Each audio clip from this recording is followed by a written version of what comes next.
ಗುರುಭ್ಯೋ ನಮಃ. ಗುರು ಶ್ರೀ ರಾಘವೇಂದ್ರ ಸ್ವಾಮಿಯೇ ನಮಃ. ಸಮಸ್ತ ಕನ್ನಡ ನಾಡಿನ ಜನತೆಗೆ ನಾನು ನಿಮ್ಮ ಪಂಡಿತ್ ಸಾಯಿ ಸ್ವರೂಪ್ ದೀಕ್ಷಿತ್ ಮಾಡುತ್ತಿರುವ ನಮಸ್ಕಾರಗಳು. ಇವತ್ತಿನ ಈ ಒಂದು ವಿಡಿಯೋದಲ್ಲಿ ಡಿಸೆಂಬರ್ 4 ಮತ್ತೆ 5ನೇ ತಾರೀಕಿನಂದು ಬಹಳ ಶಕ್ತಿಶಾಲಿಯಾದಂತಹ ಮೃಗಶಿರ ಹುಣ್ಣಿಮೆ ನಡೆಯಲಿದೆ. ಆ ಹುಣ್ಣಿಮೆ ಕಳೆದ ನಂತರ 4 ರಾಶಿಯವರಿಗೆ ಗಜಕೇಸರಿ ಯೋಗ ಪ್ರಾರಂಭವಾಗುವಂತದ್ದಿದೆ. ಹಾಗಾದ್ರೆ ಆ 4 ರಾಶಿಗಳು ಯಾವುದು ಅಂತ ನೋಡೋಣ ಬನ್ನಿ. ಇದಕ್ಕಿಂತ ಮುಂಚೆ ಯಾರೆಲ್ಲ ನಮ್ಮ ಒಂದು ವಿಡಿಯೋ ನೋಡ್ತಾ ಇದ್ದೀರಾ ಸಂಪೂರ್ಣ ವಿಡಿಯೋ ನೋಡಿ, ಮತ್ತೆ ಹೆಚ್ಚಿನ ಮಾಹಿತಿಗಾಗಿ ನಮ್ಮ ಯೂಟ್ಯೂಬ್ ಚಾನಲ್ ನ ಸಬ್ಸ್ಕ್ರೈಬ್ ಮಾಡಿಕೊಳ್ಳಿ, ಲೈಕ್ ಮಾಡಿ, ಶೇರ್ ಮಾಡಿ. ಈ 4 ರಾಶಿಗಳಲ್ಲಿ ಮೊದಲನೇದಾಗಿ ವೃಷಭ ರಾಶಿ. ಈ ಒಂದು ವೃಷಭ ರಾಶಿಯಲ್ಲಿ ಇರುವಂತವರಿಗೆ ಹೆಚ್ಚಿನ ಆದಾಯದಿಂದ ಒಳ್ಳೆಯ ಲಾಭ ಇರುತ್ತದೆ. ಹೆಚ್ಚಿನ ಆದಾಯದಿಂದ ಐಷಾರಾಮಿ ಜೀವನ ನಡೆಸುವಂತಹ ಯೋಗ ಇರುತ್ತದೆ. ಹಾಗೆ ಹೆಚ್ಚಿನ ಒಂದು ಆದಾಯದಿಂದ ನೀವು ತೆಗೆದುಕೊಳ್ಳುವ ದೃಢ ಸಂಕಲ್ಪ ನಿರ್ಧಾರದಿಂದ ನಿಮ್ಮ ಗೌರವ ಹೆಚ್ಚಾಗುತ್ತದೆ. ಇನ್ನು ಎರಡನೇದಾಗಿ ಕನ್ಯಾ ರಾಶಿ. ಈ ಕನ್ಯಾ ರಾಶಿಯಲ್ಲಿ ಇರುವಂತವರಿಗೆ ಗುರು ಮತ್ತು ಶುಕ್ರನ ಸ್ಥಾನದಿಂದ ಯಾವೆಲ್ಲ ನಿರುದ್ಯೋಗಿಗಳು ಕೆಲಸ ಇಲ್ಲ ಅಂತೇಳಿ ಪ್ರಯತ್ನಿಸ್ತಿದ್ದೀರೋ ಆ ಎಲ್ಲ ಒಂದು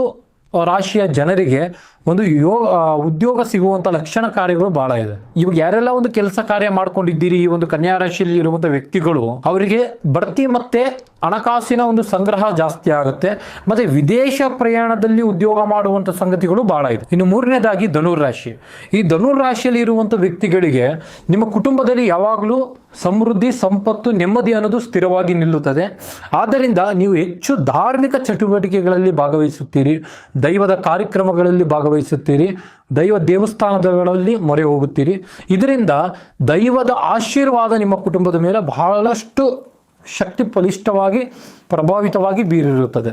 ಈ ಒಂದು ರಾಶಿಯಲ್ಲಿ ಯಾವೆಲ್ಲ ವಿದ್ಯಾರ್ಥಿಗಳು ಎಜುಕೇಶನ್ ಮಾಡ್ತಾ ಇದ್ದೀರಿ ಅವರಿಗೆ ಇದೊಂದು ಉತ್ತಮವಾದಂತ ಹುಣ್ಣಿಮೆ. ಈ ಹುಣ್ಣಿಮೆ ಕಳೆದ ನಂತರ ನಿಮ್ಮ ಒಂದು ಎಜುಕೇಶನ್ ಇಂದ ಒಂದು ದೊಡ್ಡ ಒಂದು ಮಟ್ಟದಲ್ಲಿ, ದೊಡ್ಡ ಒಂದು ಸಾಧನ ಮಟ್ಟದಲ್ಲಿ ಹೋಗುವಂತ ಸಾಧ್ಯತೆಗಳಿದೆ. ಇನ್ನು 4ನೇದಾಗಿ ಕುಂಭರಾಶಿ. ಈ ಕುಂಭರಾಶಿಯಲ್ಲಿ ಇರುವಂತವರ ಕುಟುಂಬದಲ್ಲಿ ಕೌಟುಂಬಿಕ ಸಮಸ್ಯೆ ದೂರ ಆಗಿ ನೆಮ್ಮದಿಯಾದಂತ ಜೀವನ ಪ್ರಾರಂಭ ಆಗಿ ಎಲ್ಲಾ ಸಮಸ್ಯೆಗಳು, ಎಲ್ಲಾ ಒಂದು ದೋಷಗಳಿಂದ ಮುಕ್ತಿ ಪಡೆದು ಈ ಹುಣ್ಣಿಮೆ ನಂತರ ಸುಖವಾದಂತ ನೆಮ್ಮದಿಯಾದ ಜೀವನವನ್ನು ನಡೆಸುತ್ತೀರಿ. ಈ 4 ರಾಶಿಗಳಲ್ಲಿ ನಿಮ್ಮ ರಾಶಿ ಇದ್ದರೂ ಇಲ್ಲದಿದ್ದರೂ ನೀವು ಇಷ್ಟಪಡುವಂತ ದೈವದ ಹೆಸರನ್ನು ಕಮೆಂಟ್ ಬಾಕ್ಸ್ ನಲ್ಲಿ ಕಮೆಂಟ್ ಮಾಡಿ. ಧನ್ಯವಾದಗಳು.